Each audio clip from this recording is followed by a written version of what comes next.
જય શ્રી કૃષ્ણ, જય દ્વારકાધીશ મિત્રો. આજે આપણે અધ્યાય 18નો 35મો શ્લોક સમજીશું. યયા સ્વપ્નમ ભયમ શોકમ વિષાદમ મદમેવ ચ ન વિમુચ્યતિ દુર્મધા ધૃતિઃ શા પાર્થ તામસી. હે પાર્થ, જે ધૃતિ, સ્વપ્ન, ભય, શોક, વિષાદ તથા મોહની પેલે પાર જતી નથી એવી દુર્બુદ્ધિ પૂર્ણ ધૃતિ તમોગુણી હોય છે. એવા નિષ્કર્ષ પર આવવું ન જોઈએ કે સત્વગુણી મનુષ્ય સ્વપ્ન નથી જોતો. અહીં સ્વપ્નનો અર્થ વધારે પડતી નિંદ્રા એવો છે. સ્વપ્ન તો હંમેશા આવતું હોય છે, પછી ભલે મનુષ્ય સત્વગુણી હોય, રજોગુણી હોય કે તમોગુણી હોય.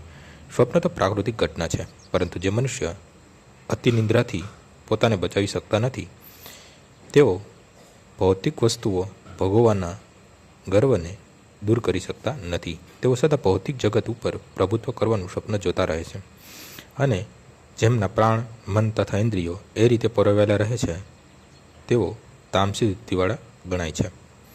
આજનો શ્લોક અહીં પૂર્ણ થાય છે. આવતીકાલે ફરીથી સવારે 6 વાગ્યે મળીશું. જય શ્રી કૃષ્ણ.